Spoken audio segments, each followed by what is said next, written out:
Ingeniero Sarasa, buena tarde, ¿cómo está? Buenas tardes, doctor. Ya está Ya grabando nuevamente. prontico terminamos, bueno. Sí, es tranquilo. Ya está No, grabando. bueno, gracias. Doctor Eleazar,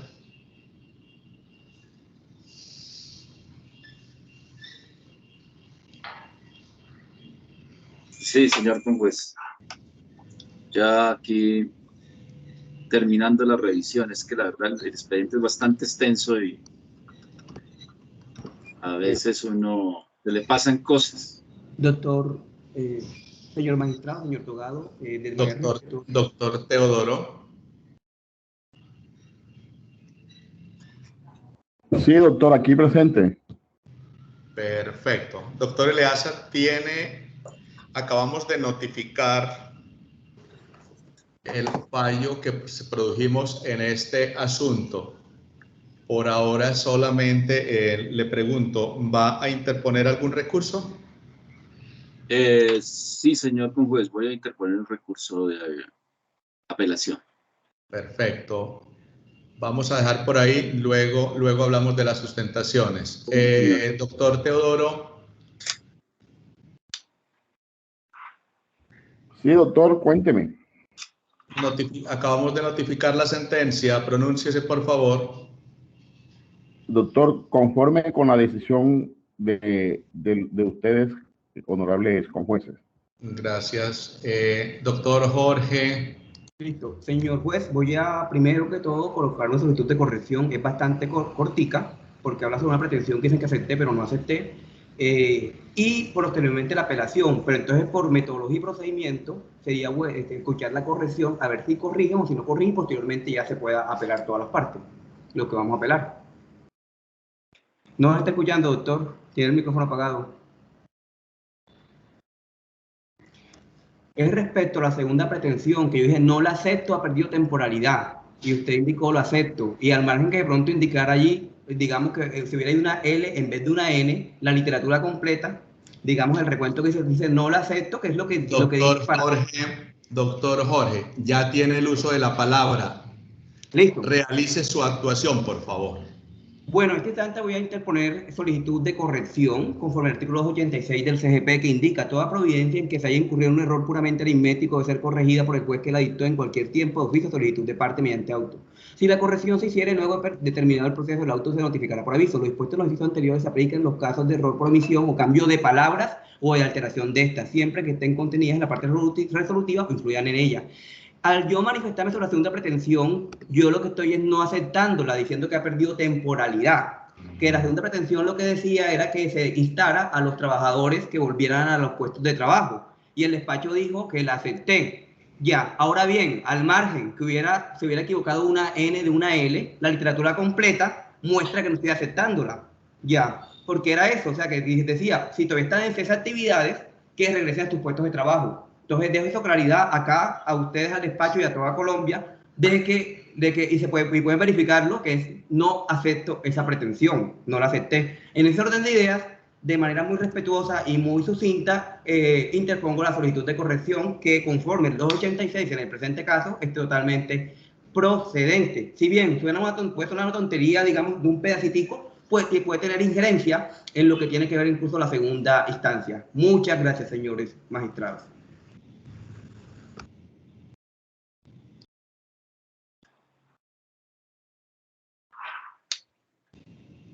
Doctor Eleazar, 20 segundos sobre la solicitud de corrección y se prepara el doctor Teodoro. Solo 20 segundos, por favor. Está pidiendo una corrección.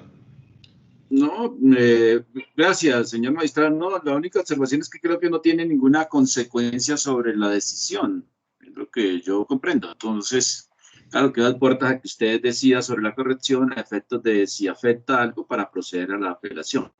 Gracias, doctor Teodoro. 20 segundos. Breve. Doctor, es procedente la solicitud hecha por el doctor Jorge, en condiciones, pues, de justificar la corrección que está solicitando. Ahora suspendamos por un día para resolver eso.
Si es que esta fue una corrección negada para que esté claro.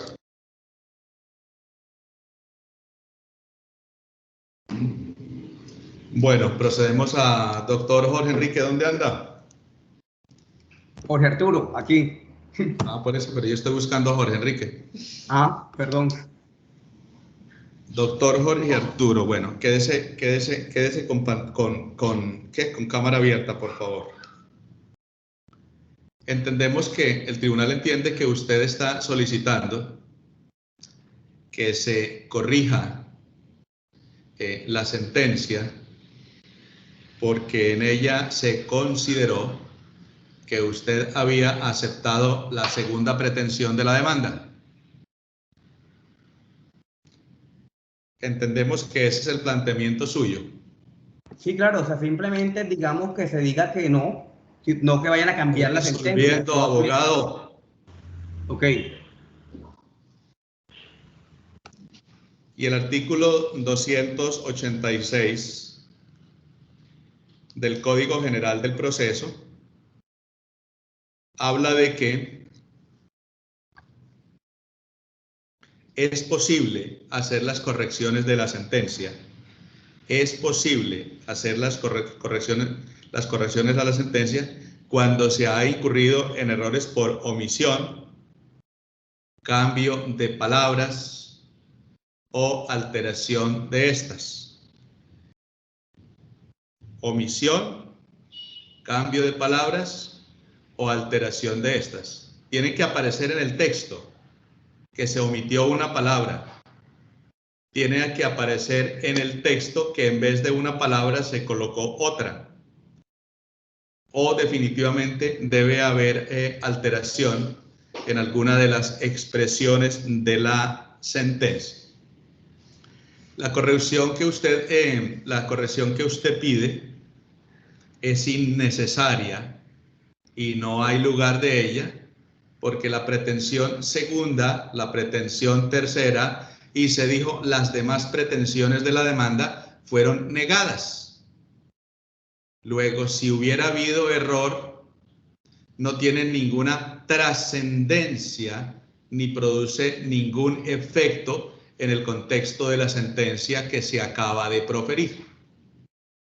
Y en otro sentido, como usted hubiera contestado a la demanda en relación con esa pretensión, quedó grabado en audios, quedó registrado allá, de manera que cualquiera que quiera confrontar eso lo podrá hacer.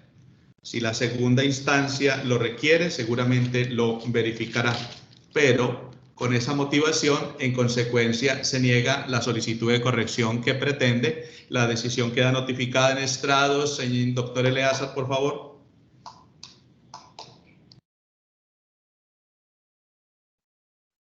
Gracias, señor conjuez. ¿Con relación a su decisión o ya yo no tendría nada más que decir? Con relación a la decisión, estamos notificando esta decisión. Ah, bueno, sin ninguna observación ni recurso, señor juez. Doctor Teodoro, por favor. Gracias, señor conjuez. Sin ninguna observación, su señoría, a la situación. Doctor Jorge Arturo. Ya con las claridades dadas, creo que queda superado lo anterior. Gracias. Gracias, doctor Jorge Arturo. Entonces, entiendo que el doctor Eleazar Falla del Ministerio va a interponer recurso de apelación y también el doctor Jorge Arturo nos anunció que va a interponer recurso de apelación. Doctor Eleazar, con ese propósito, tiene el uso de la palabra. Hasta por 20 minutos, son las 6:40. Bueno, gracias, señor conjuez. Voy a tratar de ser lo más sintético. Antes que inicie la parte, es que en laboral no se puede limitar el tiempo. Y se lo puedo sustentar acá para que no haya problemas posteriormente. Porque el principio de consonancia nos manda a que tenemos que atacar cada puntico, inclusive con el doctor Eleazar Falla López. Sí, doctor. Digamos que hay una norma general allá en el Código General del Proceso que puede ser aplicada. De lo contrario, esto se volvería una audiencia eterna. Entonces, digamos que los alegatos y las intervenciones son como la norma lo enseña, la norma general, claros y precisos. Lo bueno es claro y preciso. Lo largo es farragoso y aburrido y de pronto no le pega a uno tanto. No por hablar mucho se acierta. Entonces les pido el favor que seamos claros y precisos. Listo, Y creo que en 20 en- minutos se puede hacer una excelente intervención, abogado. Gracias, señor Conjuez. De acuerdo con usted, yo voy a tratar de ser lo más sintéticamente posible. Desde luego que ha sido larga la jornada. Prácticamente hemos estado dedicados estos últimos 2 días al proceso, cosa que sí, debemos haber hecho hace mucho rato para haber tenido este pronunciamiento. Pero bueno, voy a ser muy sintético. Son 2 aspectos sobre los cuales voy a apelar respecto de su sentencia, señores conjueces. El uno tiene que ver con su declaratoria de dar por probada la falta de legitimación en la causa por pasiva con respecto del sindicato Sintrafis General y que como consecuencia de ello ha condenado en costas a mi defendido en 2 salarios mínimos legales mensuales. ¿Por qué cuestiono esta decisión o no estoy conforme con esa decisión que se adopta por su despacho? En el sentido de que prácticamente usted ha dicho que no hay prueba de la participación en el paro o cese de actividades por parte de esta organización sindical. Respecto de ello, pues difiero porque en mi interpretación veo que hay un cúmulo probatorio amplio que está diciéndonos lo contrario. Voy a tomarme un poco de minutos aquí para precisar esos elementos probatorios porque considero importante. Por ejemplo, voy a hablar de la prueba que está a folio 32 del expediente digital, que hace referencia a la circular 34, que expidió el presidente nacional de Azonal Judicial, el señor Luis Fernando Otálvaro. En ese documento, en una de sus partes, prácticamente en el párrafo 3, dice que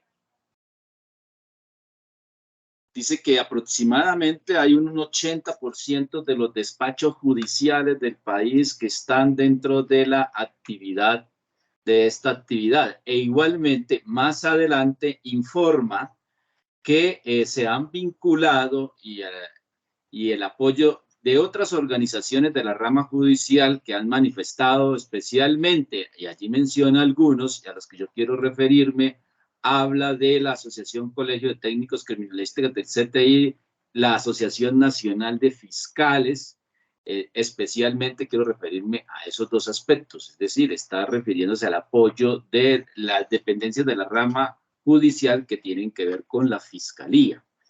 Igualmente, existe a folio 34, insisto, del expediente digital, la circular 25, que también fue expedida por el presidente nacional judicial, en el párrafo 3, informa que en la ciudad de Bogotá se nombraron delegados de cada una de las jurisdicciones o especialidades de la rama, de la Fiscalía y del CTI, los cuales conjuntamente con los representantes de las organizaciones de bases conforman el Comando Nacional Unitario de Paro.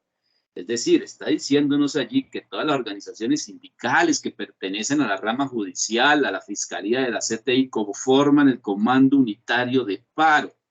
Todas, es lo que nos está informando aquí el señor presidente de Azonal Judicial. Igualmente, a folio 35 del expediente como tal, o sea, de esa misma circular, en el folio 35, hace referencia en los numerales 6 y 7 a 2 elementos que sirven para entender, analizados desde el punto de vista global, la prueba de que efectivamente el sindicato de Sintrafis General intervino aquí. En el punto 6 dice él que como una línea de acción sindical que no se permita el ingreso de inspectores de trabajo en los sitios donde se desarrolla el cese, porque obviamente estaban reportando el cese de actividades en todas las dependencias de la rama. Y el otro punto, el séptimo, dice hacer un llamado para que los que se encuentren en cese se mantengan en las sedes y en las actividades que se programen. Entonces, está de nuevo llamando a todo ese cuerpo sindical y a sus organizaciones sindicales para que sostengan el paro como tal o el cese de actividades. En el mismo sentido, uno puede encontrar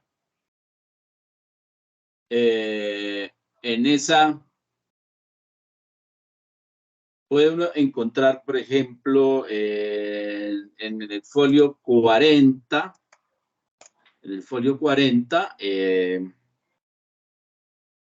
se está haciendo, dice en general que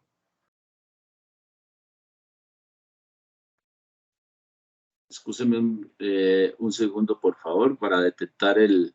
bueno, dice en parte de un comunicado de respaldo a zonal judicial que está suscrito por representantes de las juntas directivas.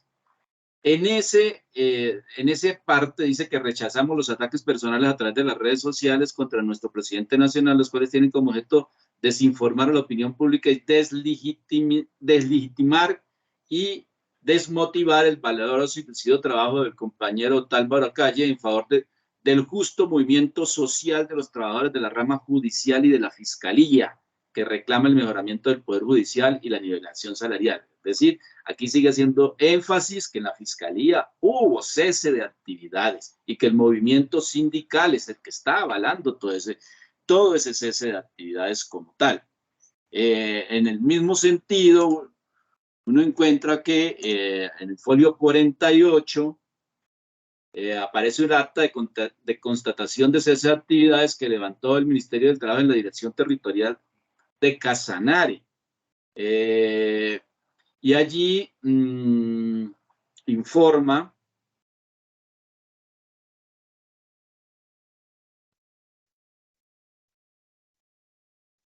denme un segundo, por favor.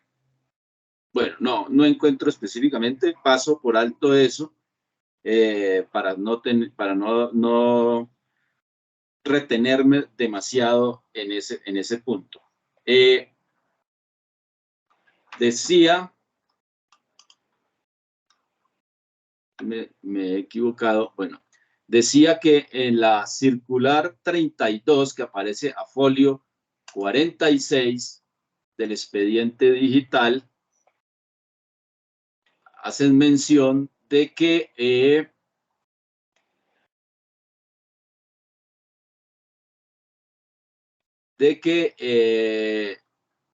de la consigna de ahora o nunca para mantener el paro judicial en todas las dependencias de la rama judicial.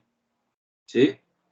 Entonces, igualmente uno puede apreciar a folio 57 el acta de constatación de cese de actividades que se adelantó por parte de la misma Dirección Territorial de Casanare. En uno de sus apartes menciona específicamente, que es lo que quiero que se resalte, es que cuando fueron aquellas dependencias, la unión sindical, cuando fueron a las dependencias del Palacio de Justicia que se encuentran en esa ciudad, en la ciudad de Yopal, en la unión sindical impide el acceso al público a las instalaciones. Esto para decir que la unión sindical, vuelvo, insisto, hace parte de las organizaciones sindicales de la rama judicial en sus diferentes dependencias, es decir, los despachos judiciales, la fiscalía y CTI. O sea, en ese sentido, todos estaban actuando de manera coordinada para la acción del cese, ¿sí? Que es lo que se resalta de estas pruebas, o lo que uno puede resaltar de todas ellas. Inclusive, por ejemplo, para continuar, en el acta de constatación de cese de actividades que se adelantó por el Ministerio del Trabajo, la Dirección Territorial de Cundinamarca, en la sede de Palo Quemado, es claro que allí reporta que no hay acceso a las instalaciones para el público a ese edificio. En ese edificio también hay dependencias de la Fiscalía, ¿sí? Igualmente, a folio 89, en la constancia, el acta de constatación de actividades que adelanta el Ministerio del Trabajo en Barranquilla, informa que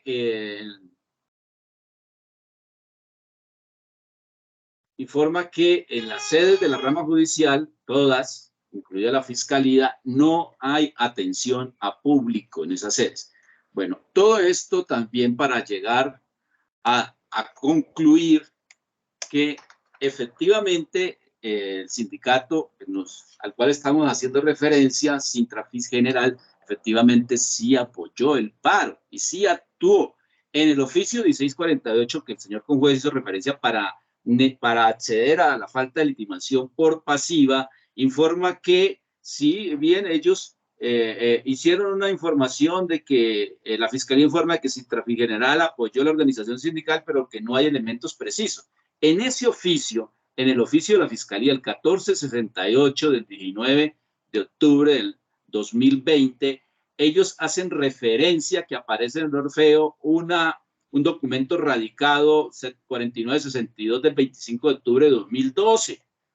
Dice, por medio del cual el representante del Sindicato de Empleados de Trabajadores de la Fiscalía General de la Nación, Sintrafis General, comunica el apoyo a esa organización sindical al paro indefinido citado por Accionar Judicial. Esa confesión, no es una confesión, perdón, esa información es suficiente para entender. No obstante, la Fiscalía aportó, aparece a folio 611, aportó ese comunicado. En ese comunicado, que voy a permitirme leer, que fue suscrito por Sintrafis General, específicamente está la firma manuscrita y el antefirma de Onan Eli González Ruiz, presidente seccional Sucre, y le está diciendo al fiscal general de la Nación de ese entonces, Eduardo Montealegre Linet, le dice que mediante el presente nos permitimos informarle que ante la negativa del gobierno nacional de llegar a un acuerdo justo sobre la petición realizada por Accionar Judicial, en principio y actualmente apoyados por Sintrafis General,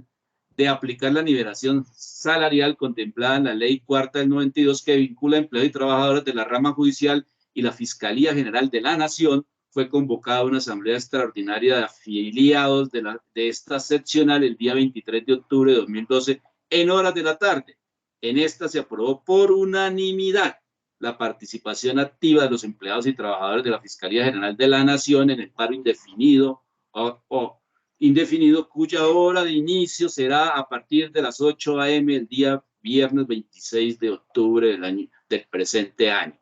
Entonces, dice, como además se acordó que a partir de la fecha estaremos en asamblea permanente con el objeto de recibir y replicar la información. Es decir, la organización sindical aquí está confesando que participa desde esa fecha activamente en el paro, cese de actividades. Entonces, señor conjuez, esas pruebas, es claro que se puede concluir de ellas que hubo efectivamente la participación del sindicato Sintrafis General en el paro o cese de actividades de la rama judicial. Entendido la rama judicial no solamente como los despachos y juzgados, sino la otra dependencia, Fiscalía de la Nación y CTI.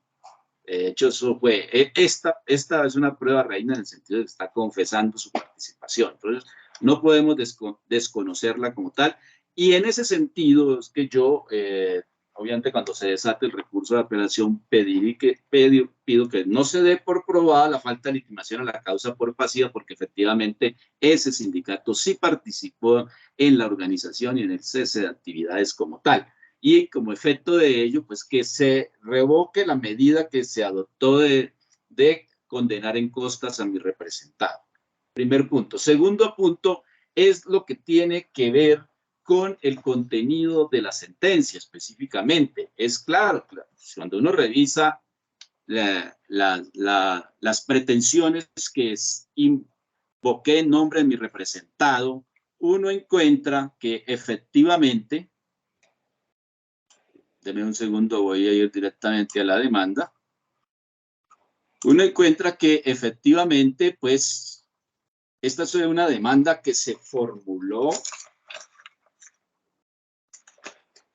el 2 de noviembre de 2012, se radicó en plena desarrollo del paro judicial o de la huelga judicial o del cese de actividades judicial. Y en ese momento lo que correspondía era el afán que nos invocaba el ministerio, era que se declarara ilegal el cese, ese paro, para que se procediera a la retoma de actividades o a la prestación del servicio público esencial de justicia, ¿sí? Entonces, claro, casi ya 9 años y más de 6 meses después, cuando hay este fallo, pues varias de las pretensiones han perdido vigencia, desde la segunda a la cuarta. Por eso su señoría accede a la primera pretensión y la declara probada en su fallo, cosa que nos parece acertada y que coincidimos totalmente. Esto para decir que me parece que, dado que las otras pretensiones tienen el propósito de que se retomara el servicio, me parece que debería haber por parte del organismo de justicia, en este caso, en este proceso, igualmente adoptar una consecuencia con relación a la declaratoria de ilegalidad del paro judicial. Insisto, ya fue adoptada, pero no solamente con relación a zonal, sino que por el hecho de que no está aprobada la falta de legitimación, esa declaratoria de ilegalidad del paro también debe cubrir a Sintrafi General. Pero debe complementarse ese fallo como tal, en el sentido, que es lo que voy a solicitar, para que se actualicen esas pretensiones, para que haya un requerimiento directo a estos sindicatos importantes para que se abstengan en el futuro de adelantar paros, ceses, o como legalmente se conoce, huelga en las ramas judiciales, en razón de que todo el perjuicio que se causó con ese paro del año 2012. Esto para hacer actuales y vigentes las demás pretensiones.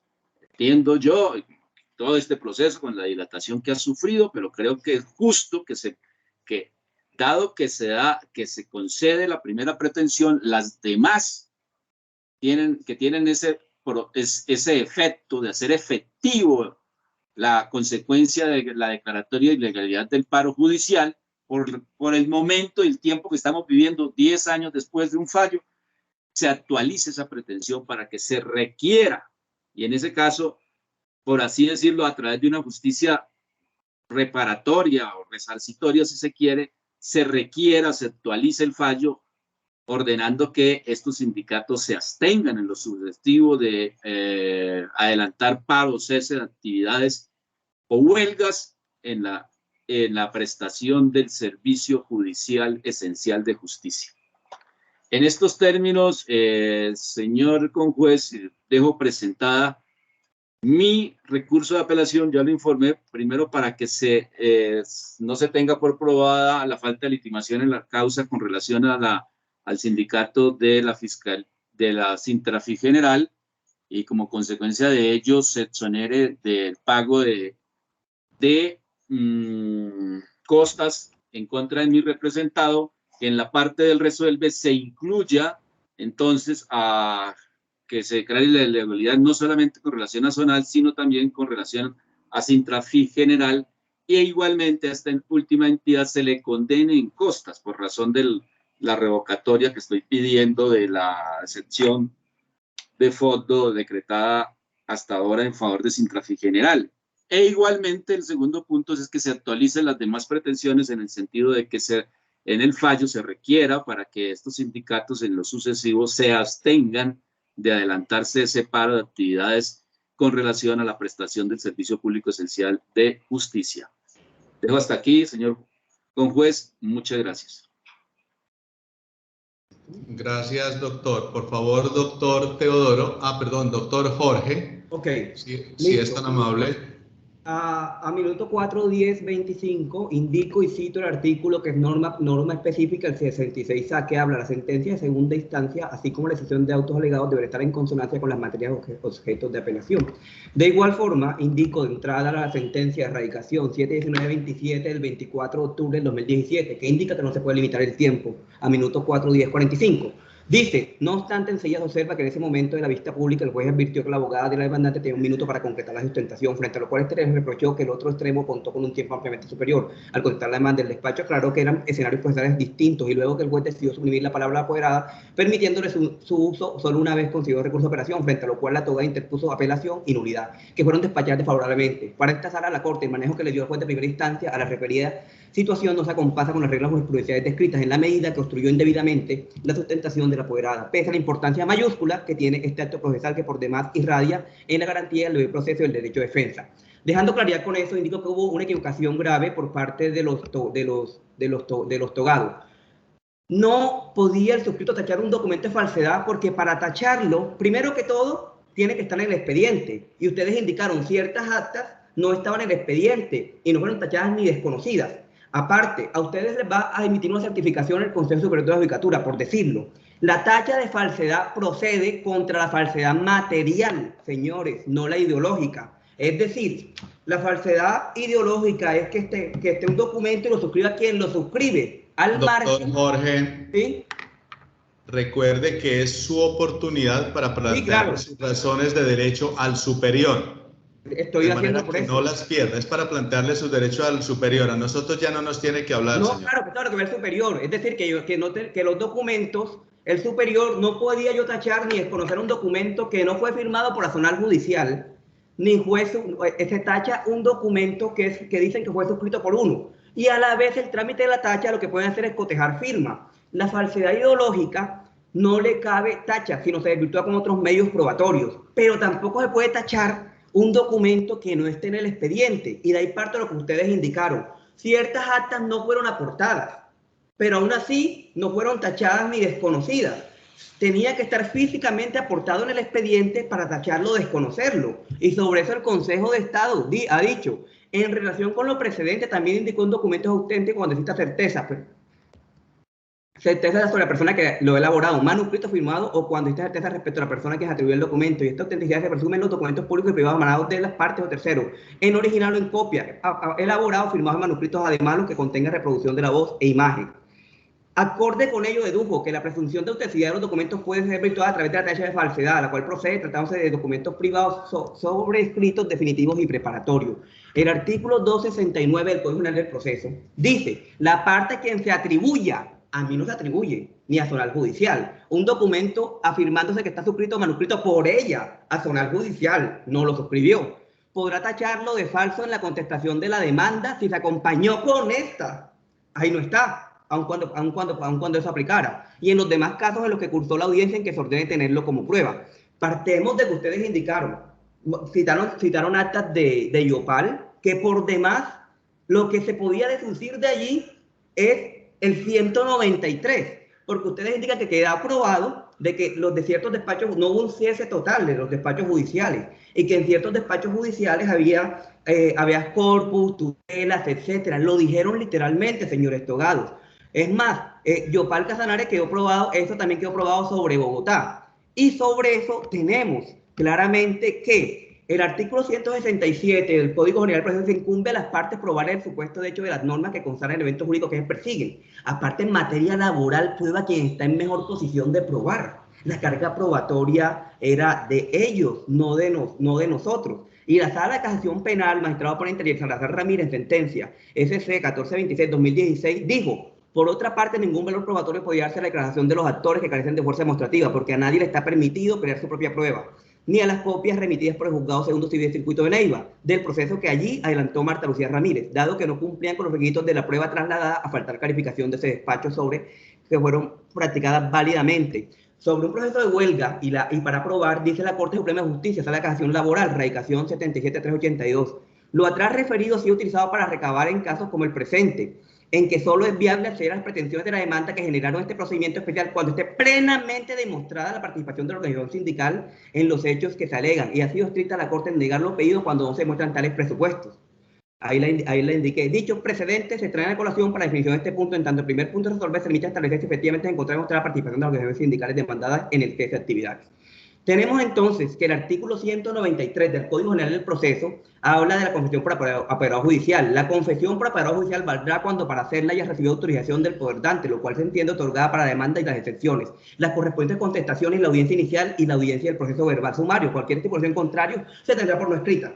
Es decir, aun cuando a mí me deben relevar la prueba de ellos, las pruebas que ellos aportaron me servían, así de sencillo, porque hay confesiones en esos documentos y en lo que indicaron allí, y quedó demostrado acá de que hubo cese, de que se prestaron los servicios esenciales, que es otra cosa que abordaré, porque, y quedó probado por ustedes, muy bien dicho por ustedes, de que no en todas las partes hubo. No voy a entrar a tachar diciendo, tacho, ese documento es falso porque yo, Freddy Machado, no firmé como inspector de trabajo o como coordinador. Teoría general del proceso. El magistrado ponente Jorge Luis Quiroz Alemán, en sentencia CL 5620/2018, dice: para resolver el asunto, basta con mencionar el propósito de interrogatorio en lograr la confesión. Esto es un proceso que yo llevé de huelga, donde la Corte confirma. Para resolver este asunto, basta con mencionar el propósito de interrogatorio de partes hasta lograr confesión de quien asuelve la parte contraria, por lo que no encuentra lógica que la misma parte busque su propia confesión. Ahora, dar respuesta puntual a la penalidad en cuanto a que Colombia hace parte del Pacto de San José y por ello procede el interrogatorio de parte de mencionarse en este documento en ninguno de sus artículos, ordena decretar su práctica. Vean la importancia de la confesión, señores magistrados. Sobre esto tenemos que la Corte Interamericana de Derechos Humanos, en caso Petro Rego versus Colombia, que es procedente indicarlo acá, porque le están dando validez a unas actas por el mismo Ministerio del Trabajo. La comisión alegó que las garantías establecidas en el artículo 8 de la Convención no se limitan a procesos penales, sino que se aplican a procesos de otra naturaleza. De esta forma, sostuvo que las garantías de independencia, competencia e imparcialidad deben ser satisfechas por las autoridades que tengan en su conocimiento procesos disciplinarios sancionatorios, al construir una función materialmente jurisdiccional. Tenemos que la prueba única prueba en la que están basando ustedes y otra otra, digamos, es esa. Pero yo al contestar el hecho segundo, yo indiqué que no existía, miren, confesión, a folio 47, el acta del 19 de octubre de 2012. Y por eso es que yo simplemente desisto de mi testigo, porque está todo probado, quedó probado por ustedes indicado, dice. Igual se informa por el sindicato que el cese consistió en no atención al público, trabajo interno a puerta cerrada. Y fue mencionado en muchas otras actas y en sus motivaciones. Y atención en casos de preso, habeas corpus y tutelas únicamente. En el acta se plasmó el control que deben ejercer los jefes de despacho para control de asistencia de los funcionarios a su cargo. Y además por parte nacional se lleva un control del personal que asiste a diferentes actividades programadas. Ustedes indicaron que los juzgados de ejecución de penas, lo que tiene que ver con preso, y otros juzgados estaban funcionando. Entonces partamos de ello y lo indicó el apoderado. Señores, confesión.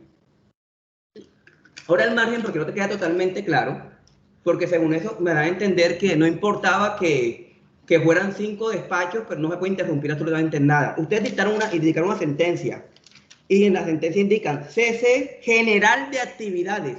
No recuerdo cuál fue, pero eso ustedes lo dijeron. Una sentencia del año 1996, y entre otras cosas, señores, si hay negociación en el sector público, se resolvió el decreto del 2012, por lo cual las sentencias que indicaron están en desuso, porque la negociación del sector público sí ha sido reglamentada en el 2012, complementada en el 2014 y 2016, por lo cual se da en virtud de unos convenios de la OIT, en decretos presidenciales. Entonces tenemos que la Corte Suprema, radicación 812-96 del 2026, cuando los órganos de control, la OIT, aluden a la posibilidad de prohibir, de restringir la huelga en los servicios esenciales, no se refiere a la actividad de todo el sector, propiamente dicho, sino a aquellos servicios cuya interrupción ponga real y verdaderamente en riesgo la vida, la salud y seguridad de las personas. Coherente con esta línea, la OIT ha sostenido que no debe privarse del derecho de huelga en los servicios esenciales de salud en algunas categorías. Esta dirección, el artículo 56 de la Constitución Política reconoce el derecho de huelga salvo el servicio esencial definido por el legislador. Es decir, no se optó por restringir la huelga en toda su actividad, sector o estructura, sino únicamente en el segmento encargado de prestar servicios esenciales a la comunidad. Y desde acá partamos de algo que ustedes dejaron probado. Se estaban haciendo habeas corpus, se estaban haciendo tutelas, se estaban haciendo capturas, se estaban dando alimentos. Ustedes lo dejaron probado. Y lo dejaron probado bien porque eso lo dijo el apoderado judicial y estaba en las actas. Lo anterior es que, sigo con la sentencia, lo anterior significa que a la hora de revisar si una huelga versó sobre un servicio esencial, lo que se debe constatar es si realmente se afectó un servicio de aquella cuya interrupción de manera directa, evidente e inmediata puso en riesgo la salud, la vida y seguridad de toda parte de la población. Luego, el derecho de huelga no es que esté prohibido en todo el personal del EPS o IPS o todos los profesionales de salud, pues las restricciones estrictamente sobre aquellos servicios cuya interrupción sin más rodeos. Pongamos un ejemplo, que no sea que una persona se murió porque no falló una tutela. ¿Cómo pruebo yo que una persona se murió por no fallar una tutela? Eventualmente la rama judicial al recibir una queja, ¿cierto? Entonces, ¿de quién es la carga probatoria? Al hecho segundo, para no leerlo acá, se indica, señores magistrados, que no están las actas. Nada más hay actas de IOPAL, y las actas de IOPAL muestran que se prestó servicio.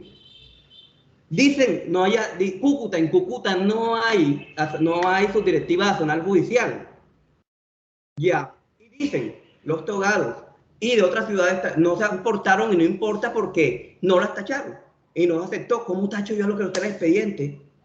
Igualmente suerte surte el desconocimiento de documentos, que es el artículo 72 del CGP dice, en la oportunidad para formular tacha de falsedad, la parte que se atribuye un documento no firmado ni me escrito por ella podrá desconocerlo, expresando los motivos del desconocimiento. La misma regla aplicará a un documento dispositivo. ¿Cuál es la oportunidad? Al momento de contestar la demanda o que es decretado como prueba. No porque se mencione en un hecho, un acta, sino tiene que estar allí.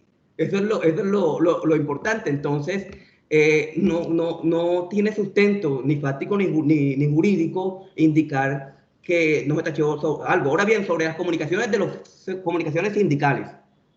Señores, el artículo 244 del CGP dice es auténtico un documento cuando existe certeza sobre la persona que lo ha elaborado, manuscrito, firmado, o cuando existe certeza respecto a la persona a quien se atribuye el documento. Ustedes mismos indicaron allí que el documento no estaba firmado como tal. Pregunto yo, ¿llegó prueba de quién en ese momento era el presidente del sindicato cuando tuvimos una nulidad que anteriormente y cuando el Ministerio del Trabajo no sabía quién notificar según ellos? Y cuando yo dije, es ilógico que no sepan, porque se deposita ante el Ministerio del Trabajo. Entonces, señores, ¿cómo se hace allí? Prosigo. Miren, señores, la fecha que se indica es 16 de octubre del 2012, porque usted dijo 16 OCT, entiendo que es 16 de octubre. Tenemos que el decreto 1092 de mayo 24 del 2012 dice, por el cual se reglamentan los artículos 7 y 8 de la ley 411 del 97 en los relativos procedimientos de negociación colectiva y solución de controversias con las organizaciones de empleados públicos. El presidente de la República de Colombia dice, en ejercicio de sus facultades constitucionales y legales, en especial de las conferidas por el numeral 11 del artículo 189 de la Constitución Política, considerando que el convenio 151 de la OIT fue aprobado por la ley 411/97, cuyo artículo 7 prevé la necesidad de que se adopten medidas adecuadas en las condiciones nacionales para estimular y fomentar el pleno desarrollo y utilización de procedimientos de negociación entre autoridades públicas competentes y organizaciones de empleados públicos. Que por su parte el artículo 8 de la misma norma dispone que la solución de las controversias relacionadas con las condiciones de empleo se deberá tratar de lograr de manera apropiada con las condiciones nacionales por medio de la negociación entre las partes o mediante procedimientos independientes. Ahora bien, ha dicho el Departamento Administrativo de Función Pública en concepto 21741, los empleados públicos pueden negociar las condiciones de empleo que desempeñan a través de una negociación colectiva sin que por este hecho se les permita negociar en materia salarial y prestacional. Pero pueden negociar, señores. Así, una vez revisado el decreto 1092 de 78, los decretos salariales, no se encontró un elemento salarial denominado bonificación de orden público adicional, de acuerdo con el Consejo de Estado, a partir del acto legislativo 168, competencia para crear salarios, prestaciones, etc. Hasta allí la cita que es, muchas jurisprudencias que citaron, señores, están en desuso, simplemente por un cambio normativo. La adscripción al carácter hecho fundamental de trabajo de huelga, la doctrina tratada por la Organización Internacional del Trabajo, ha sido reiterada en la línea de pensamiento máximo del Tribunal Constitucional. Dice, el derecho a la huelga se encuentra consagrado en el artículo 56 de Constitución Política, de acuerdo con el cual se garantiza el derecho de huelga. Remito aquí, por favor, señores de la Suprema, váyanse a las excepciones que coloco en la demanda para que vean la cita textual de la sentencia. Indicaré que el artículo 53 dice, la Constitución Política dice, declara que todos los miembros, aun cuando no hayan ratificado los convenios aludidos, tienen su compromiso adherido a su mera pertenencia a las organizaciones. Para ello, debo indicar más reciente, porque recientemente le tumbé 2 sentencias de acuerdo sindical que quedan contratos salariales del Tribunal de Bogotá al doctor David Correa Ester y al doctor Miller Esquivel, dijo la Corte Suprema de Justicia, STL 3145-2021, radicación 64300. Por último, el tribunal pasó por alto los lineamientos del Comité de Libertad Sindical, conforme a los cuales los trabajadores tienen derecho a conformar sindicatos o afiliarse a los existentes, independientemente de la manera de su vinculación. Por tanto, si en gracia de discusión se admitiera la tesis del despacho de la calidad de asociado cooperativo del demandado, dicho hecho, sí, él mismo no era suficiente para desconocer la garantía foral. Acá, algo más interesante. Sobre particular en sentencia STL 6928-2020, esta sala precisó. En ese sentido, se destaca que el Comité de Libertad Sindical, como órgano de control de la Organización Internacional del Trabajo, emite pronunciamientos que constituyen una lectura autorizada de los convenios, siempre que la Corte de Justicia no haya resuelto contrario. Así, en el libro de Libertad Sindical, recopilación de las decisiones del Comité de Libertad, sexta edición, Oficina Internacional del Trabajo, página 71, pone presente que el 373 informe, etcétera, dice, básicamente recoge y dice que los jueces están sometidos a eso. Y tumbar una sentencia por tutela no es sencillo. Y entonces tenemos acá los argumentos de la Corte Suprema. Dice, igualmente sobre el derecho de los trabajadores de pertenecer al sindicato. El Comité de Libertad Sindical ha dicho que el trabajador, con la sola excepción de los miembros de las Fuerzas Armadas y Policía, deberán tener el derecho a constituciones sindicales. Eso es lo que dice allá. Y los decretos ahora que digo yo que han sido acá emitidos. Entonces tenemos eso. Tenemos entonces...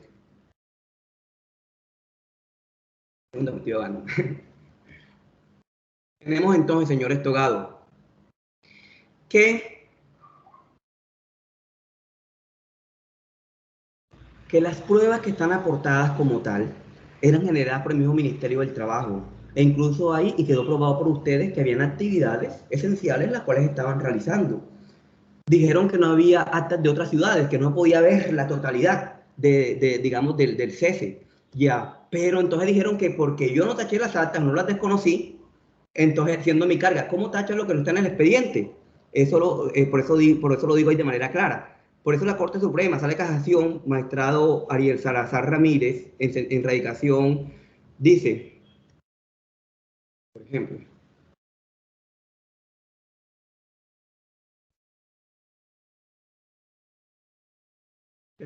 tenemos entonces por eso que nos vamos al que es 167, la carga. Hay una cuestión que se llama la prueba diabólica, que es cuando a alguien que no está en posibilidad de probarlo, se le traslada esa prueba. Ya, recordemos lo de la carga de la prueba, que ya antes lo indiqué. Ahora bien, el artículo 25 del Código de Procedimiento Laboral, norma específica, dice, las peticiones, 26 dice, los anexos de la demanda.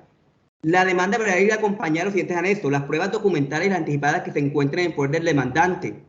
El Ministerio del Trabajo pide oficiarse a sí mismo, lo cual se les negó, porque no aportó unas actas. Entonces, ¿cómo, bajo el desjuicio en hacer la demanda, se le va a trasladar a otra parte? Ya cuando eran ellos los que tenían que aportarlo. De esa manera yo, digamos, hubiera dicho también, bueno, entonces, ella en Barranquilla, en Cartagena, ¿qué acta hay de Cartagena? De Santa Marta, ¿qué acta hay de Santa Marta? No hay. Hay de Cúcuta que no tenemos su directiva. Hay de Yopal, que nos sirve más a nosotros que a ellos, por lo anteriormente indicado. Tenemos que, como lo que indiqué a folio 47 del acta del 9 de octubre de 2012, tenemos que la Corte Suprema de Justicia, magistrada ponente, Claricía Doña Quevedo, dice, entonces, conforme se adoctrinó espacionaras de pretender que se declare la ilegalidad de la huelga, no basta con demostrar que está gravitoso sobre una sección, dependencia o servicio de una institución prestado de servicios de salud. Es indispensable acreditar que puso en riesgo, lo indiqué ahorita. Ahora bien, si esto es sector salud, que es el sector bandera más crítico y que se permite, dependiendo de esos pronunciamientos de la Corte Suprema, ¿cómo se va a decir acá que no cuando ustedes dejan probado que sí hubo función, habeas corpus, etcétera? Entonces, ¿cómo se deja allí? La Corte Suprema de Justicia, magistrada ponente Claricía Doña Quevedo, dice, cuando los órganos de control tienen la posibilidad de prohibir o restringir la huelga, entonces ahí está anteriormente servicios esenciales, entonces no se refiere a actividad a todo sector propiamente dicho, sino a aquellos servicios cuya interrupción ponga real y verdaderamente riesgo. Y para ello, aunque muchas cosas están en desuso, traigo a colación cuando ustedes indican una sentencia del año 96, que dice, ceses generales de actividades. También mencionan la palabra total. Pero aparte de eso, ustedes dejan claro que no se puede, por la portada del expediente, por el Ministerio del Trabajo, decir que es un cese total. Pero me quieren invertir la carga a mí, pobrecito yo. O sea, cuando la carga de probar es de ellos, por ejemplo, en laboral, en civil, que es, digamos, su área, 1557. Para tener una obligación, ¿quién prueba? El deudor, está eso. Ya, son unas reglas claras. Entonces tenemos de que ellos no... Ahora bien, en caso Avianca, donde el suscrito fue apoderado de las sociedades de vuelo, la Corte Suprema de Justicia sale a casación laboral con presencia del magistrado Iván Mauricio Lenis Gómez en sentencia STL 3145-2021, que entre otras cosas hubo 2 salvamentos de votos que fueron cosas que yo indiqué. 64300, la erradicación del 15 de septiembre de 2021, dijo, como conclusión, la identificación de un servicio esencial respecto al cual está prohibida la huelga depende de la decisión del legislador en ese sentido, así como de que su suspensión afecte la salud, la vida, la seguridad de población, dependiendo de las particularidades propias de cada contexto, y sin importar si su alteración es parcial o se produce un daño efectivo sobre unos derechos. Entonces tenemos que mirar acá los contextos y las sesiones en las cuales están allí. Al mismo sentido, la Corte Suprema de Justicia, sala de casación laboral, magistrado ponente Carlos Ernesto Molina Monsalve, el 10 de abril de 2013, indicó: la esencialidad del servicio no debe considerarse exclusivamente por el servicio mismo, esto es por su naturaleza intrínseca, ni por la importancia de la actividad industrial, comercial o prestacional en la economía global del país, consecuentemente en relación con la magnitud del perjuicio para que se representa interrupción por la huelga. Tampoco aquella puede radicar en la invocación abstracta de la utilidad pública o de la satisfacción de los intereses generales, los cuales es consustancial a todo servicio. Entonces creo que hasta ahí vamos dejando claridad. Entonces, para ir cerrando acá, en sentido estricto, primero, y lo digo con todo el aprecio. Doctor Jorge, sí. La regla que informamos al inicio de su intervención deme indica que perdone, por favor, escuche. Indica que su tiempo ha terminado. Deme 2 minutos para concluir, para cerrar. Puede 2 minutos, doctor Jorge, úselos bien, por favor. Listo. Entonces, conclusión en sentido estricto. Hombre, no se puede tachar, por lo cual no hay una actividad probatoria de mi parte, no se puede tachar. Quien demanda la huelga le toca aprobar. Y el Ministerio del Trabajo, siendo quien tenía esas actas y no las aportó, no probó. No se puede pretender que yo tache o desconozca un documento que no fue firmado ni manuscrito por la entidad que represento. Y la oportunidad de tacha es al contestar la demanda o decretarlo como prueba. No podía yo hacer eso. Entonces ahí tenemos de que se les voltea la arepa, el chicharrón al Ministerio del Trabajo en ese sentido.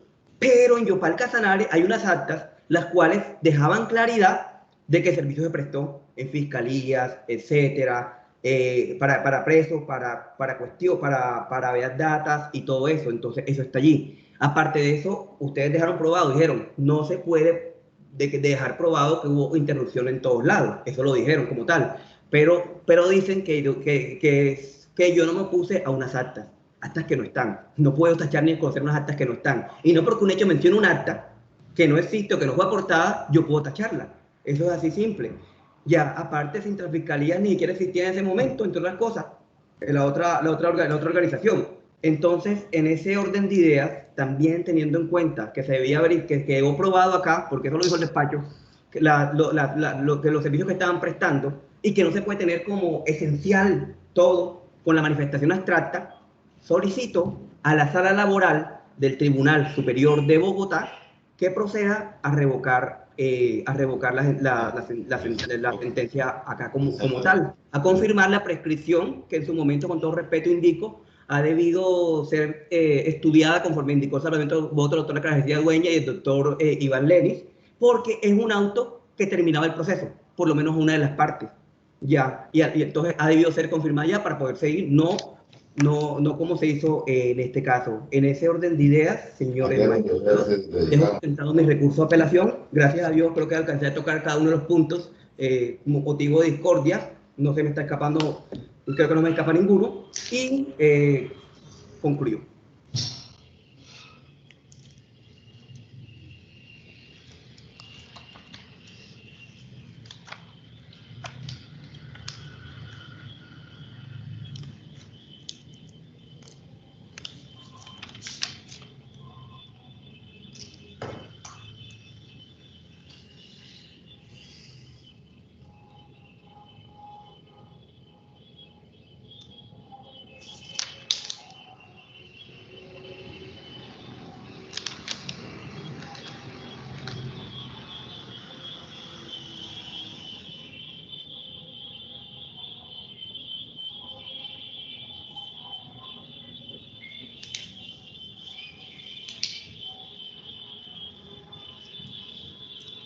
La concesión del recurso.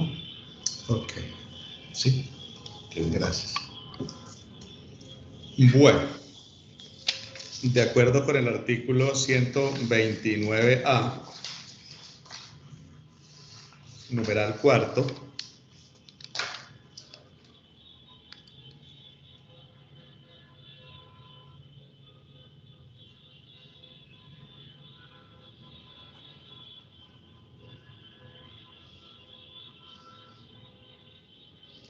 se indica que contra el fallo que se produzca en este procedimiento procederá el recurso de apelación en el efecto suspensivo. Y atendiendo la regla prevista en el artículo 66 del mismo régimen, este fue interpuesto. Su señoría, solicito el uso de la palabra para referirme al recurso de apelación del recurrente. Bueno, se pronuncie, Teodoro, no se pronunció en la concesión. Doctor Teodoro, no lo entendimos. Sí, doctor, yo solicito el uso de la palabra para, digamos, referirme a la sustentación del recurso de apelación del recurrente, aquí en este caso el Ministerio del Trabajo.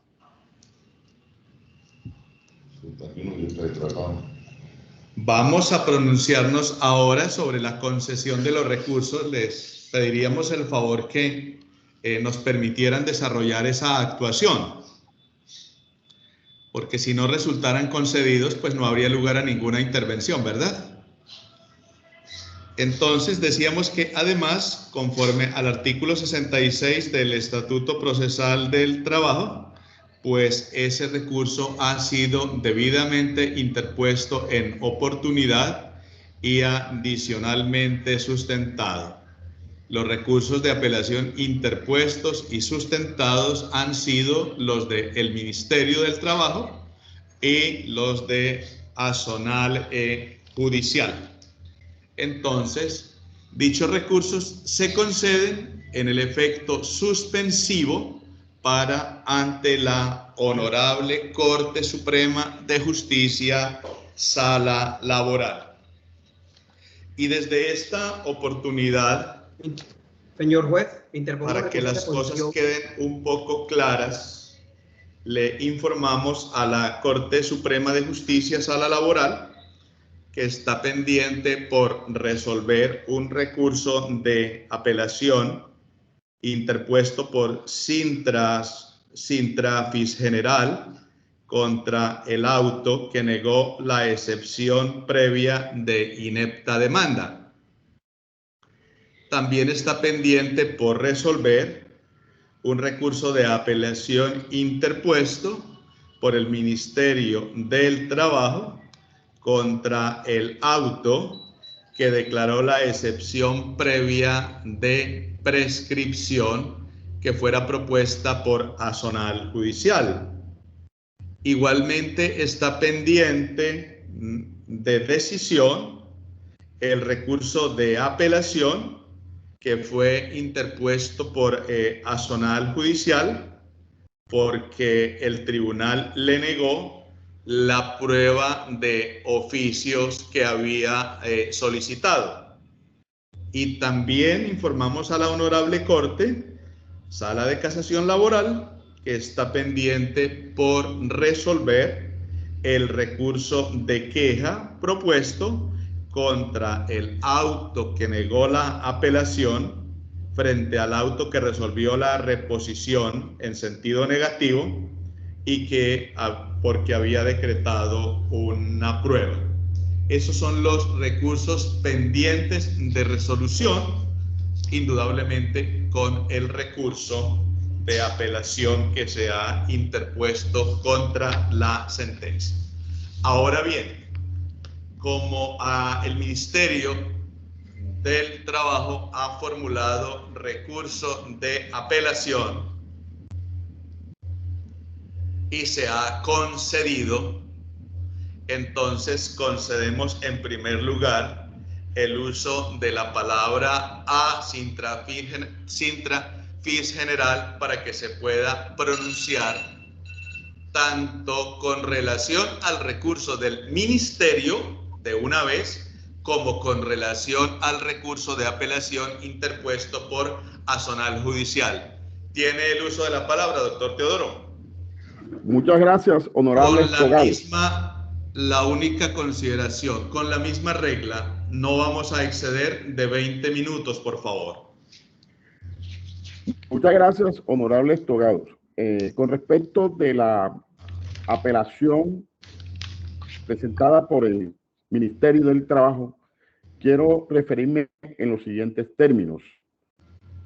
El señor abogado del Ministerio del Trabajo, doctor Falla, trata de confundir a la Honorable Corte Suprema en este caso, contrariando la decisión que acaba de tomar el Tribunal de Yopal con respecto de la excepción decretada que tiene que ver obviamente con la legitimación por pasiva.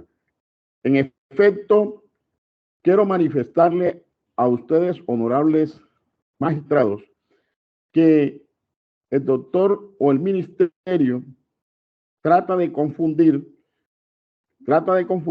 en el sentido que quiere meter a todos los funcionarios o a algunos funcionarios, porque son fiscales y porque son funcionarios del CTI y de la Fiscalía, como miembros del sindicato. Quiero manifestarles que para la época en que se presentó esa demanda, la mayoría de los funcionarios judiciales pertenecían a Azonal Judicial. Para la época, el sindicato tenía escasos meses de haberse constituido.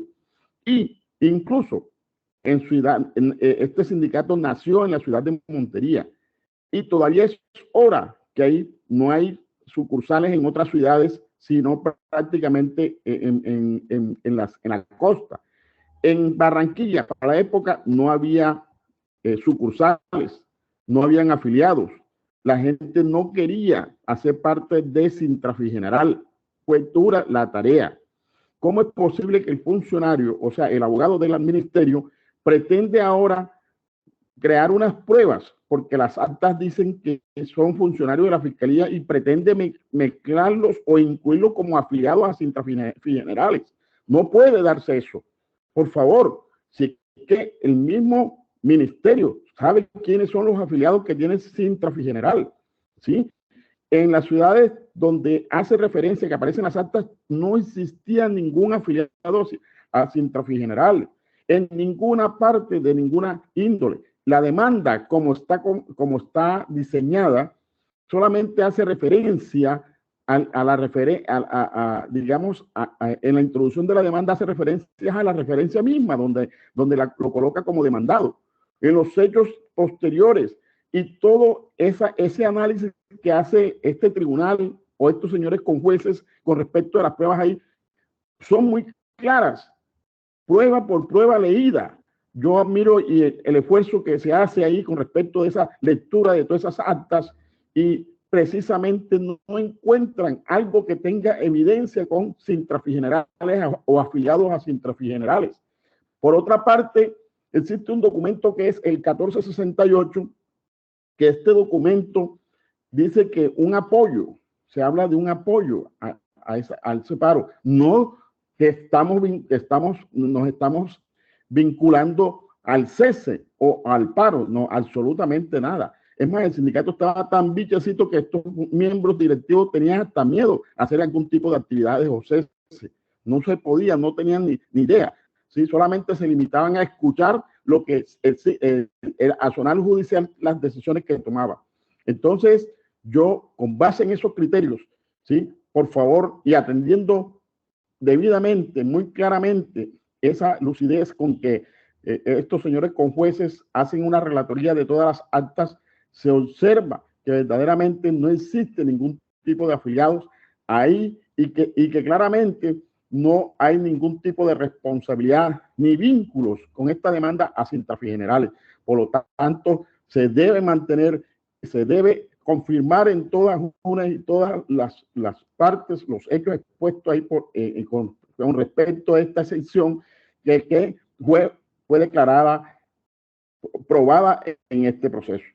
Ahora bien, con respecto del caso de de la sustentación de la apelación por parte de Azonal, yo creo que es suficiente ilustración por parte del doctor Jorge, cuando explícitamente bajo jurisprudencia menciona, y efectivamente la carga de la prueba aquí tenía que aportarla es el ministerio, no Azonal judicial, y debe ser congruente en esa forma en que se ha expresado, y lo ha expresado la misma Corte Suprema de Justicia y la OIT, con respecto del servicio esencial, de servicio público esencial, donde se observa que sí se dieron los actos urgentes por parte de funcionarios, que se mantuvieron unas audiencias y que verdaderamente el control de garantía constitucional nunca se interrumpió, que es prácticamente lo esencial. Pero yo observo, y hago siempre me pongo en duda, por lo menos el caso de que si estuviéramos hablando de un servicio esencial, yo no veo por qué la justicia, cuando la época de la pandemia suspende actividades y las suspende de forma tal que todavía estamos en esta forma virtual que es hasta muy, digamos, se puede decir muy cansona, ¿sí? La Corte tiene que pronunciarse al respecto, con respecto a esta situación que yo estoy planteando, porque la verdad es que considero que fueron justas las razones, completamente, digamos, la sustentación que hace el abogado de Azonal Judicial, y yo por lo menos coadyuvo esa apelación que hace, y así dejo obviamente plasmada mi intervención.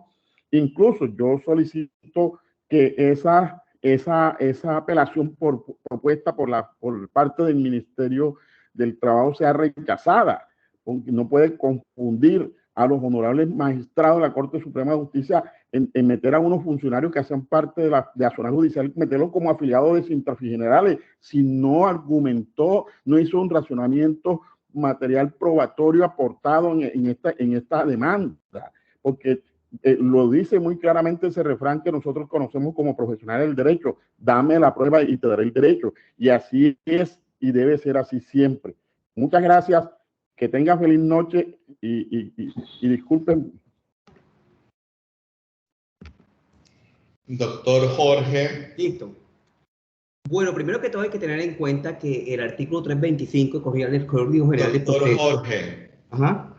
Por favor, entienda que es para que se pronuncie respecto de los argumentos que planteó el ministerio. Eso voy a hacer, señor juez, y voy a indicarle que no de... Eso voy a hacer como tal, si me dejan continuar, porfa.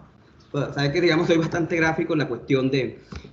Miren, hay que tener en cuenta que está intentando confundir el despacho judicial, porque en efecto la apelación debe estar en consonancia con lo que fue la sentencia.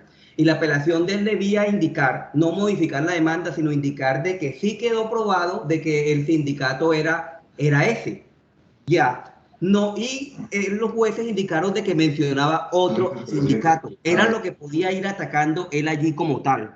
El artículo 322 del Código General del Proceso indica, e indico esto por lo siguiente, porque interpondré un recurso de reposición ante el auto que admite la apelación en relación al Ministerio del Trabajo. Recordemos que entre más cosas, proyectar la oportunidad procesal, no hay traslado de la apelación como tal, ni en norma general ni norma específica, pero ya se hizo por ser más garantista. Indico también de que colocar el recurso de reposición.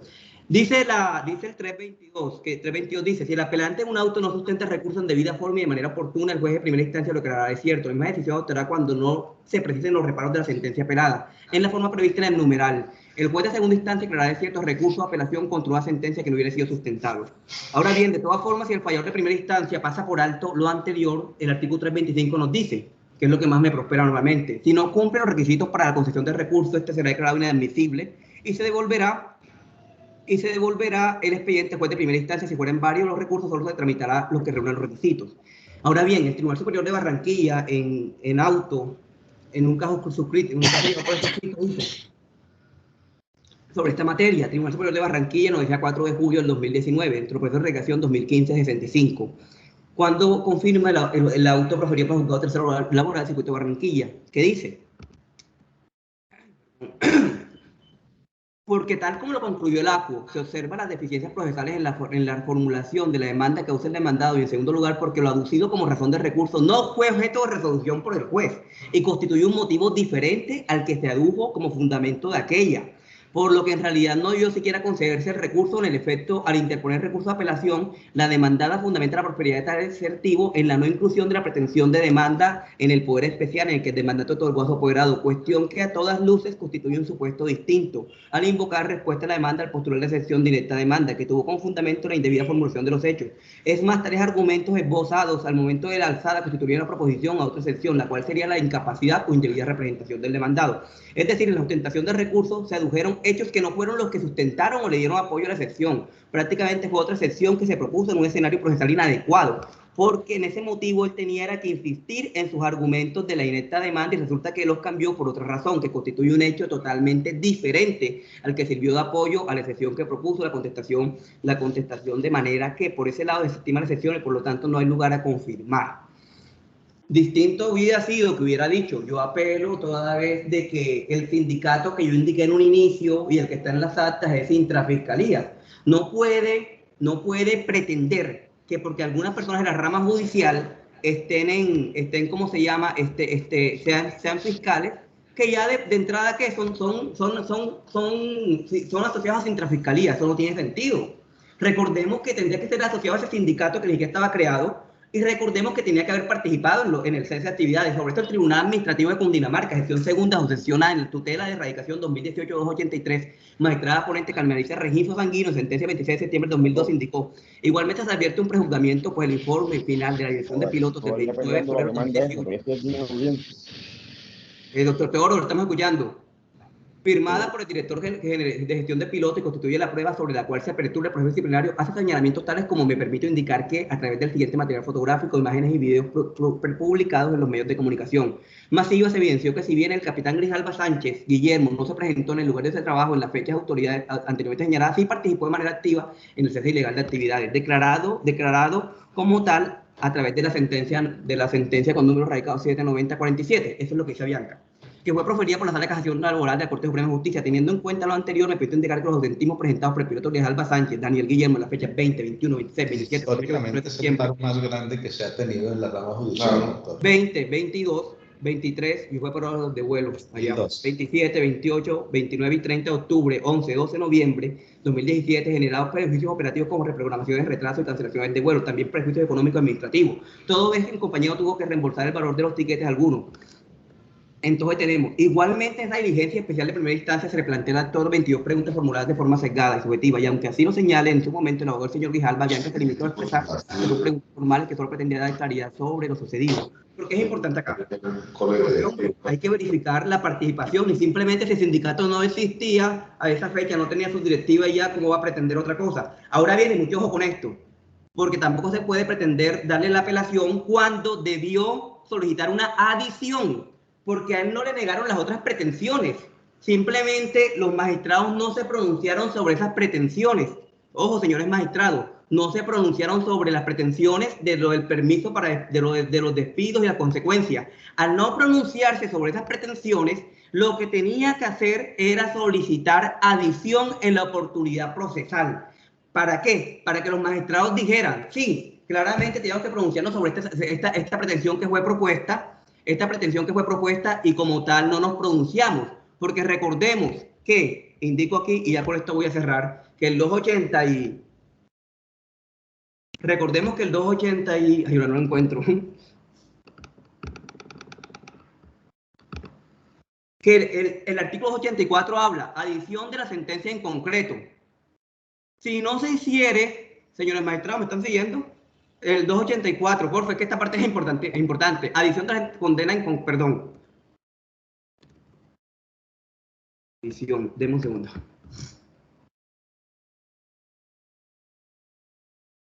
Aclaración 286. Adición 287 dice: cuando la sentencia omita resolver sobre cualquiera de los extremos de la litigio, sobre cualquier otro punto de que de conformidad con la ley debía ser objeto de pronunciamiento, deberá adicionarse por medio de sentencia complementaria dentro de la ejecutoría de oficio o a solicitud de parte, presentada en la misma oportunidad. El juez de segunda instancia deberá complementar la sentencia de interior siempre que la parte perjudicada con la omisión haya apelado, si lo dejó de resolver la demanda de reconvención, la de un proceso acumulado, etcétera. Téngase en cuenta que ya fueron concedidos los recursos de apelación, que en su momento colocaré recurso de reposición. Indico desde ya que coloco reposición contra el auto que concede la apelación en los mismos fundamentos que he indicado acá, que concede la apelación del Ministerio del Trabajo, e indico que no solicitó adición de sentencia.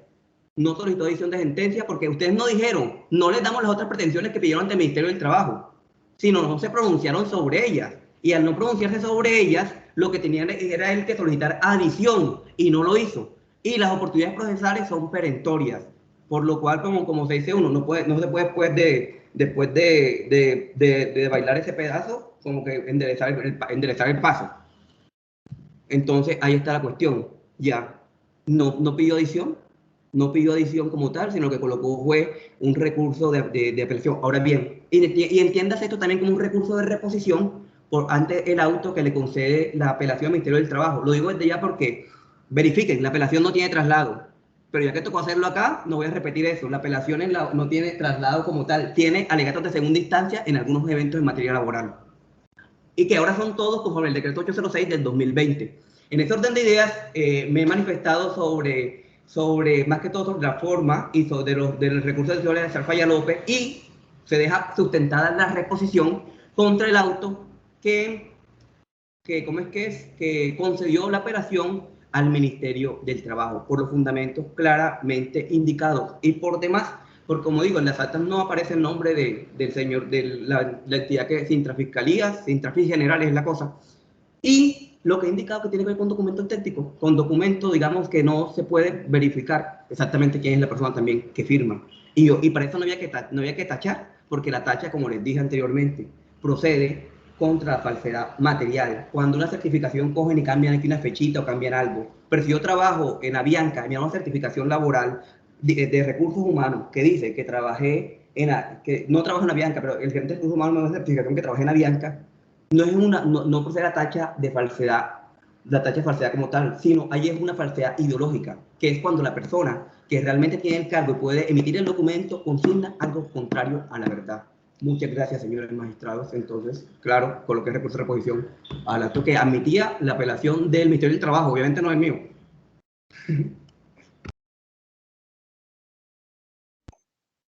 Bueno, señores, doctor Eleazar, Azonal Judicial interpuso recurso de apelación y presentó su sustentación. Si usted quiere en este momento pronunciarse sobre la intervención, bien puede hacerlo.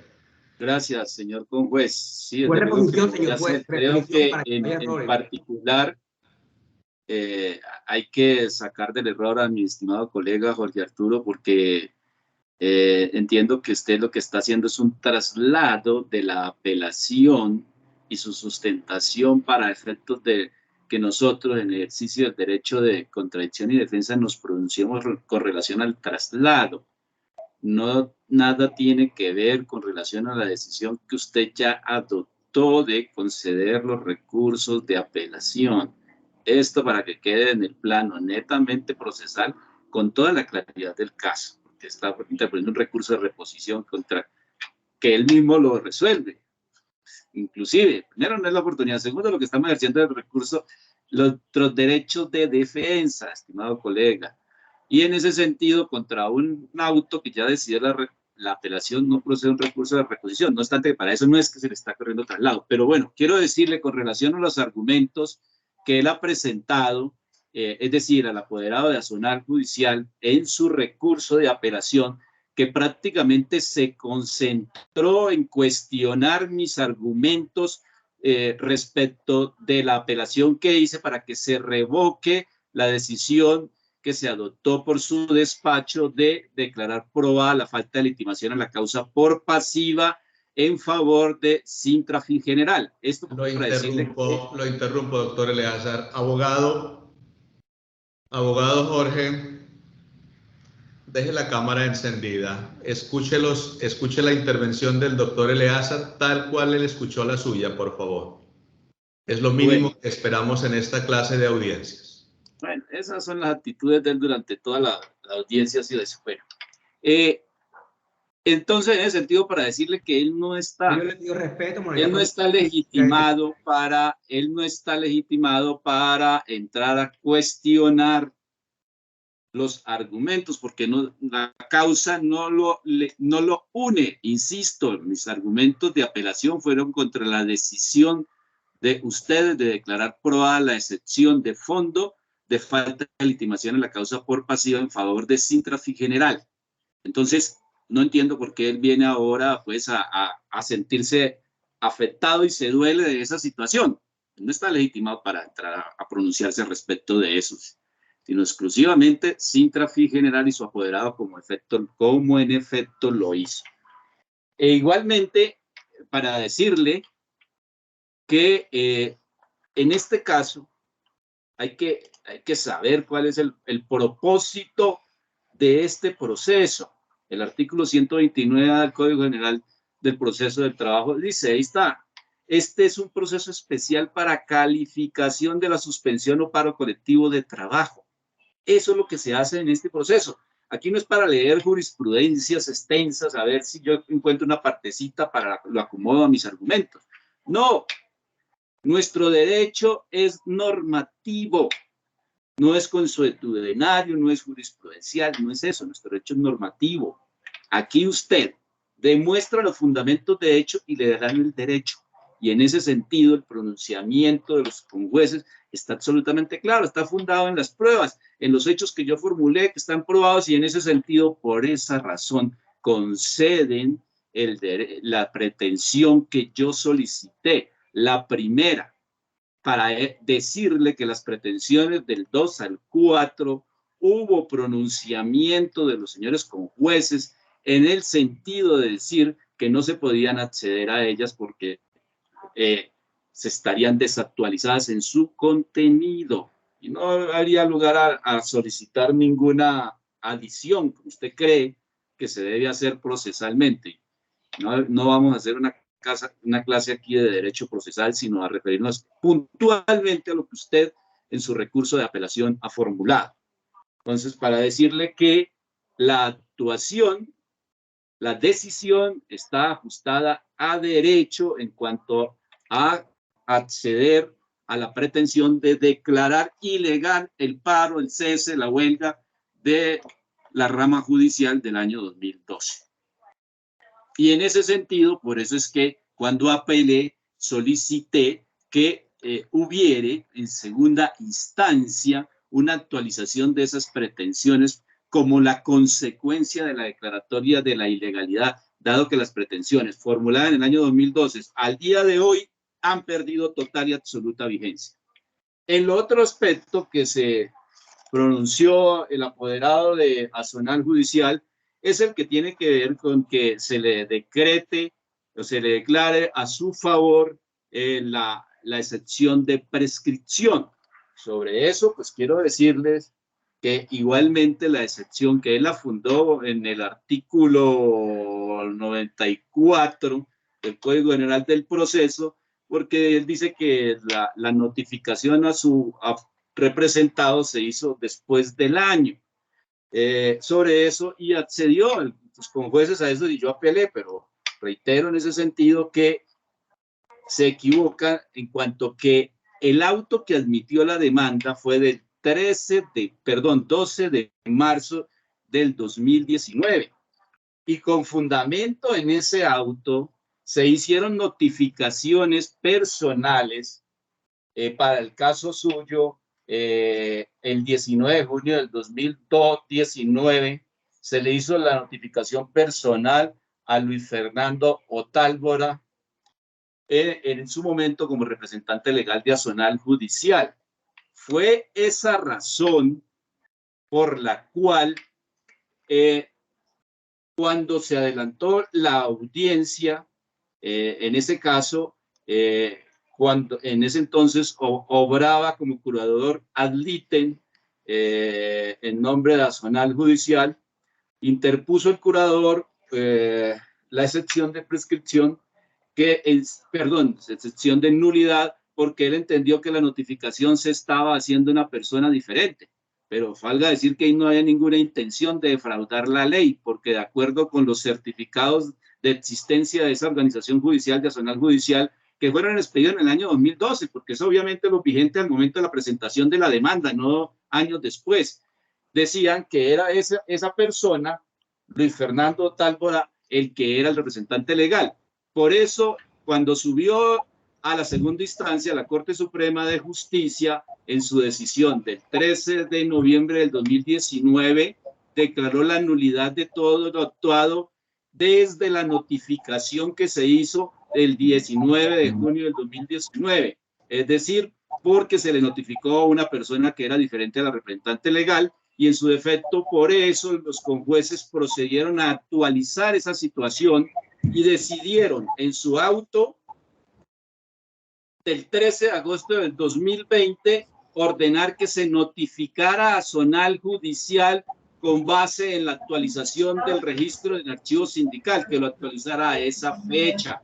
Y así fue como efectivamente se adelantó esa notificación, y notificación que se efectuó por correo a través de un correo electrónico, tal como lo autoriza el decreto 806 y lo autorizaron los conjueces en el auto que mencioné, y el 13 de agosto del 2020 se le notificó la demanda.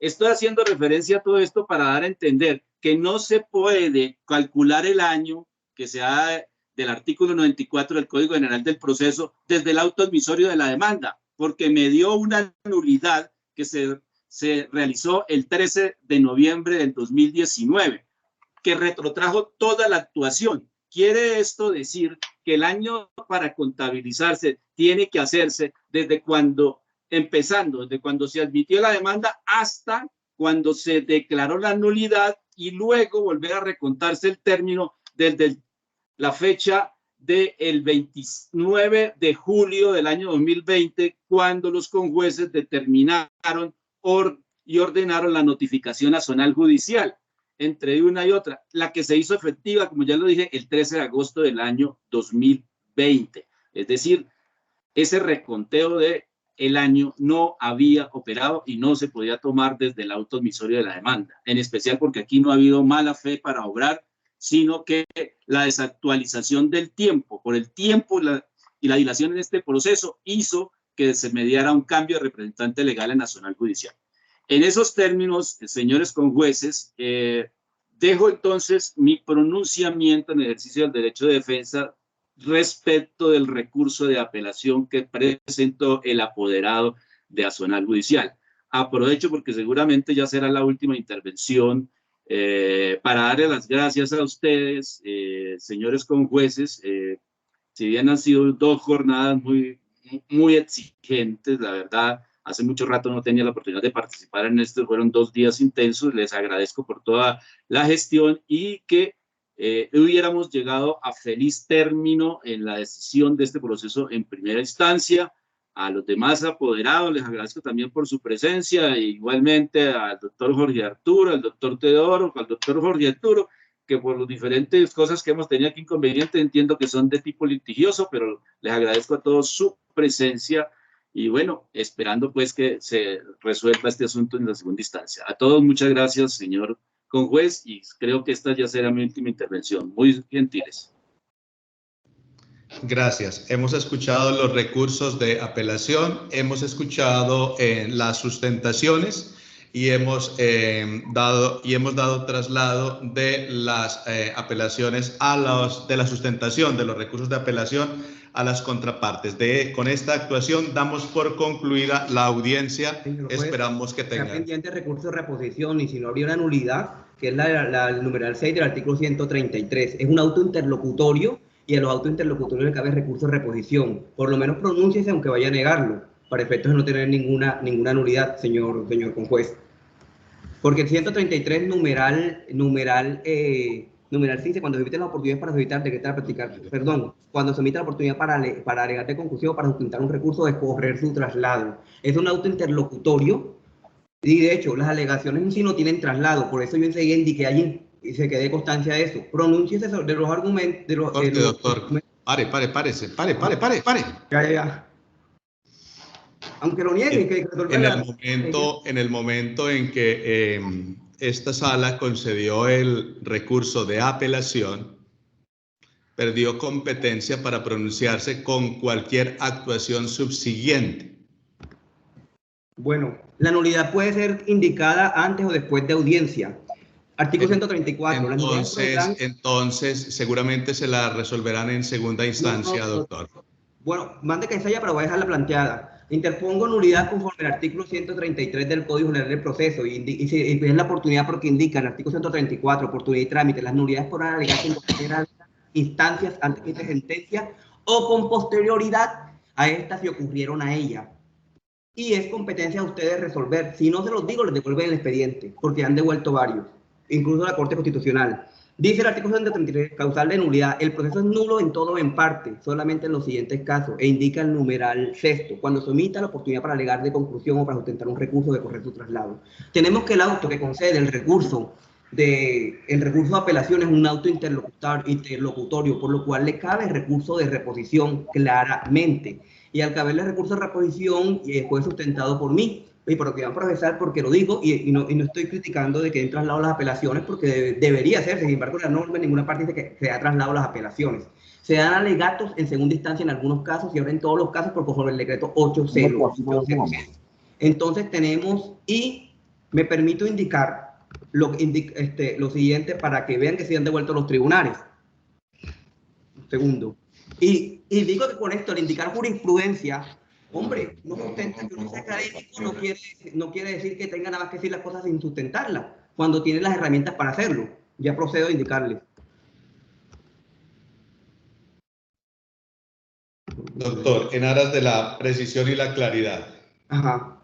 en 10 segundos, dice usted que interpuso ¿qué recurso? De reposición contra el auto interlocutorio, el cual concede la apelación al Ministerio del Trabajo. Ya. Y que ustedes tienen competencia para Ya, doctor, ya le comprendimos. Ya le comprendimos. Doctor Eleazar, tienen traslado el recurso de reposición interpuesto por el abogado Jorge.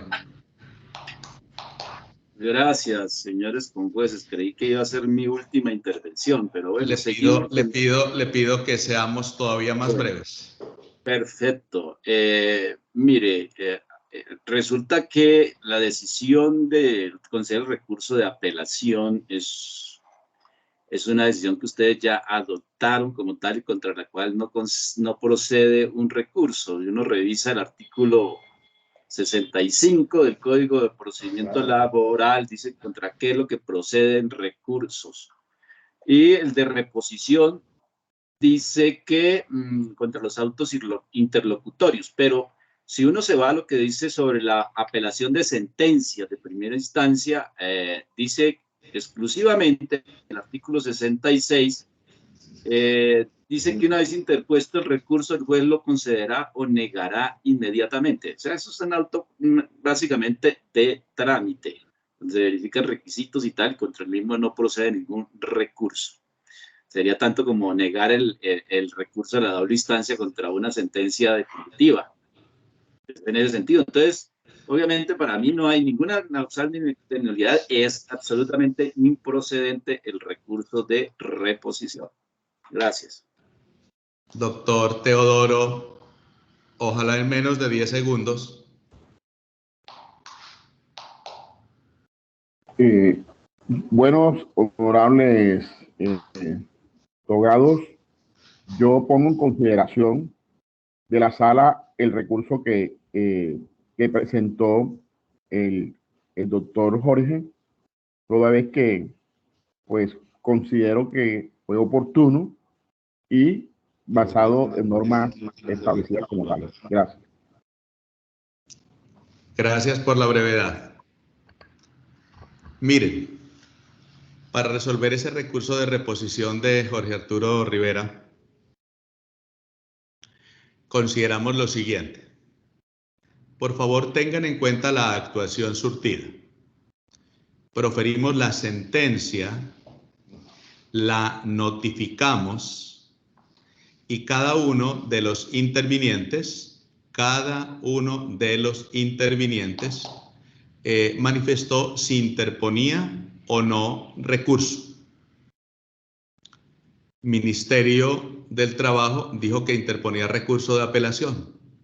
Azonal Judicial dijo que interponía recurso de apelación. Posteriormente a eso le concedimos el uso de la palabra a Ministerio de Trabajo para que expusiera sus argumentos de sustentación del recurso de apelación. Y lo mismo se hizo con Azonal Judicial, para que formulara sus argumentos en relación con el recurso de apelación.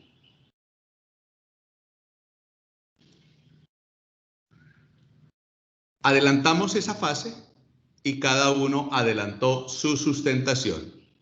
Ministerio presentó su sustentación, Azonal Judicial hizo lo propio. Después vino un ciclo de intervenciones orientadas a descorrer el traslado de cada una de esas sustentaciones y cada parte tuvo la oportunidad de hacer su pronunciamiento. Estando dentro de esta última intervención, que tenía por finalidad pronunciarse sobre los argumentos, abogado Rivera, ocurrida después de proferido el auto mediante el cual se concedió el recurso de apelación para ambos.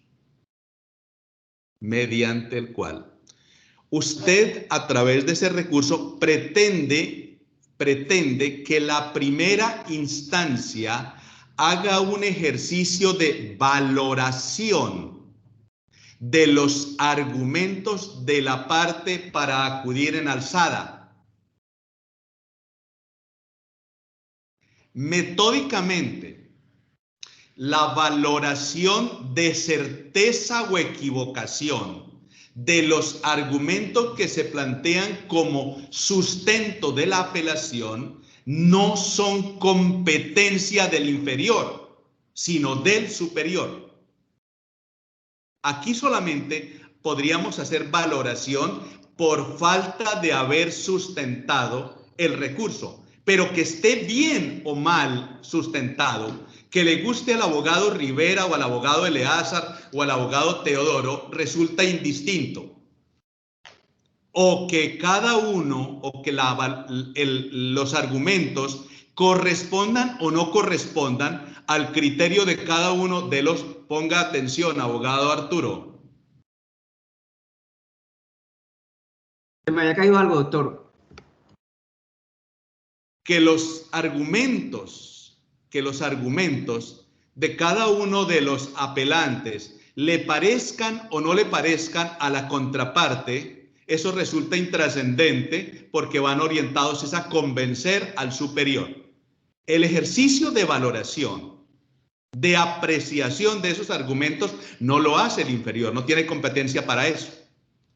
Podrá ser muy oportuno su recurso de reposición, pero no podemos estudiar la materia que usted pretende que estudiemos porque no es de competencia de esta sala. Esa valoración es del superior. Entonces, con estos breves comentarios, doctor, entienda que se debe negar su recurso de reposición. Ojalá haya agotado su intervención ahí. Sí, doctor, ya se pronunciaron y ya no hay ninguna nulidad. Igualmente, casi siempre me dicen eso y en segunda instancia donde lo decretan mal concedido. Pero ya está todo subsanado hasta el momento en la parte de eso. ¿Listo? Les agradecemos a todos ustedes su conducta, su disciplina, sí, la colaboración con esta sala para desarrollar la audiencia dentro del mejor ambiente. Esperamos que les vaya a todos muy bien. Damos por terminada la audiencia. Muchas gracias. Señor Saludos a Conjuez, todos. Me una despido de todos. última solicitud, por favor, si es posible, para el complemento de la audiencia, del video de la audiencia del día de hoy. Sí, también coadyuvo. Ingeniero Oscar, por favor. Hola, ingeniero Oscar. Tampoco es nada personal, o sea, en el calor de la audiencia uno coloca cosas así, pero tengo personas y gerentes de empresas que son ¿Y igualmente. quién le dijo a usted que era algo personal, abogado? No, esa claridad. Me dijo que hemos tenido ¿Usted cosas. notó que el tribunal manejara esto en forma personal? No. Hablo con el doctor Eleazar, que él me dice, doctor Jorge, a pesar Doctor, de que cuestiones, y simplemente tiene el calor de la audiencia, que igualmente es lo mismo. Ingeniero Oscar Saraza, buena noche. Buenas noches, doctor. Ingeniero Oscar, le pedimos un grande favor, por supuesto, para los abogados que están interviniendo. Sí, no, por supuesto, no ahora y no en su descanso menos. Le encargamos que ojalá mañana le pudiera pasar a todas las partes el link de la audiencia, si fuera tan amable.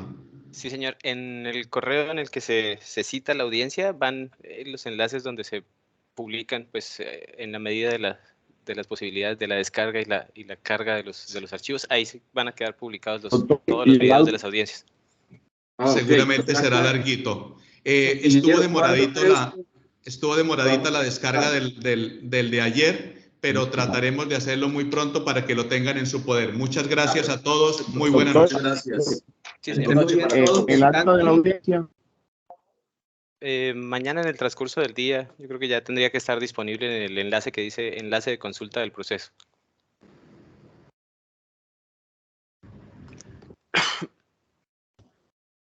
Muy bien, muchas gracias y feliz noche para todos. Hasta luego.